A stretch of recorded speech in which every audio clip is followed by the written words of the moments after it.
एक बार महात्मा बुद्ध से उनके शिष्य ने सवाल किया, क्या अकेला चलना ज्यादा बेहतर है या किसी के साथ? इस सवाल के जवाब में बुद्ध बोले, किसी मूर्ख व्यक्ति के साथ चलने से बेहतर है आप अकेले ही यात्रा करें। अगर आपको एक सफल यात्रा करनी है और यह भी चाहते हैं कि आप इस यात्रा को जल्द से जल्द पूरा कर लें, तो आपका अकेला चलना ही बेहतर है। लेकिन अगर आपको किसी लंबी यात्रा पर निकलना है तो किसी का साथ होना सही है। लेकिन यह बात सबसे अधिक महत्व रखती है कि जिस व्यक्ति के साथ आप चल रहे हैं वह कौन है। हम इस दुनिया में अकेले आते हैं और अकेले ही जाते हैं। जो व्यक्ति अकेला रहना नहीं जानता, उसके साथ किसी का होना जटिल हालात पैदा कर सकता है। किसी खास की तलाश। हम मनुष्य अपने जीवन में किसी खास की तलाश करते हैं। ऐसा इसलिए क्योंकि हमें अकेला रहना नहीं भाता। अपनी इस चाहत को पूरा करने के लिए हम अलग अलग प्रकार के समझौते करते हैं। हर स्थिति में खुद को ढालने की कोशिश करते हैं। अकेला ना रहना पड़ है, इसके लिए हम अपने जीवन की बागडोर किसी अन्य व्यक्ति के हाथ में सौंपने में भी देर नहीं करते, बगैर ये सोचे कि क्या वह व्यक्ति हमारे जीवन के लायक है भी या नहीं। अकेला रहना ऐसे लोगों की कोई कमी नहीं है जो यह सोचते हैं कि अकेला रहना सही नहीं है। जो लोग अकेले रहते हैं उन्हें या तो एंटी सोशल का टैग दे दिया जाता है या फिर उन्हें बेहद अहंकारी प्रवृत्ति का मान लिया जाता है। जबकि वे अपने अकेलेपन में काफी खुश और संतुष्ट रहते हैं, उनके लिए यह मजबूरी नहीं बल्कि पसंदगी है।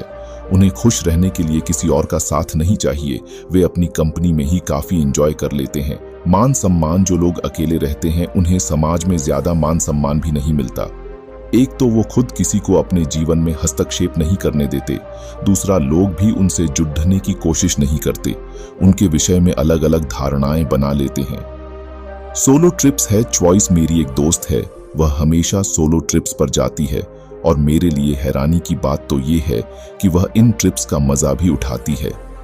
जब उससे अकेले लंच पर जाने, अकेले ट्रिप्स पर जाने के बारे में सवाल करो तो उसके जवाब वाकई कन्विंसिंग होते हैं। कम से कम मैं अपने अनुसार घूम सकती हूँ, अपनी चॉइस का भोजन कर सकती हूँ। अगर लेट निकलने का मन हो या जल्दी जाने का मन हो तो किसी का इंतजार तो नहीं करना पड़ता। या जीवन से संतुष्टि। मैं भी आप सभी की तरह ये सोचती रहती हूँ कि आखिर कोई अकेला रहकर क्या आनंद ले सकता है। भला अकेलेपन में कैसा मजा। मेरे लिए भी अकेलेपन का आनंद एक पहेली जैसा ही था। लेकिन जब मैंने कुछ ऐसे लोगों से बात की जो अधिकांशतः अकेले ही रहते हैं, कुछ उदाहरण अपने सामने महसूस किए, तब जाकर समझ आया कि वो लोग मुझसे कहीं ज्यादा। यहाँ मैं उन लोगों के बारे में बिल्कुल बात नहीं करूंगी जो दूसरों से दूर रहने के लिए तन्हा रहते हैं। यहाँ चर्चा उन लोगों की होगी जो स्वयं के निकट रहने के लिए अकेले रहते हैं। अकेलापन। अकेलापन आपको भिन्न भिन्न तरह से खास बनाता है। इसके कई तरह के भौतिक लाभ हैं, जिसमें सबसे पहली चीज है कि आप अपने अनुसार जीवन का मजा उठा सकते हैं। आपको किसी की रजामंदी की आवश्यकता नहीं होती। दूसरा, आप अन्य लोगों से ज्यादा प्रोडक्टिव भी होते हैं। आपको किसी चीज के लिए ना तो माफी मांगनी पड़ती है और ना ही किसी से परमिशन लेनी होती है। आध्यात्मिक पक्ष। आपके अकेलेपन के कुछ बेहद महत्वपूर्ण आध्यात्मिक पक्ष भी हैं जिसे आप नकार नहीं सकते।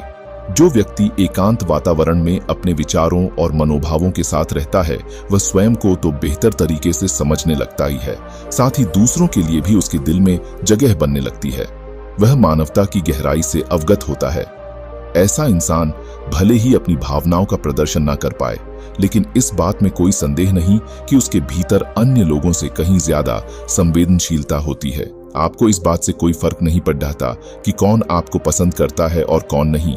आप स्वयं से प्रेम करते हैं और ये बात आपके लिए काफी है। अकेला इंसान। जब इंसान अकेला रहना सीख जाता है, तब दूसरे लोगों के साथ उसका वास्तविक जुड़ाव होता है, क्योंकि यहाँ जरूरत और स्वार्थ पूरी तरह समाप्त हो जाता है।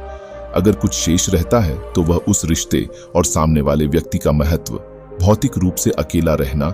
यहाँ अकेलेपन का अर्थ केवल भौतिक रूप से अकेला रहना है। ऐसा नहीं है कि वे लोग अपने परिवार या निकट के लोगों से जुड़ाव नहीं रखते या फिर उनके दोस्त नहीं होते। अकेलेपन और तन्हाई में एक बहुत बड़ा अंतर है।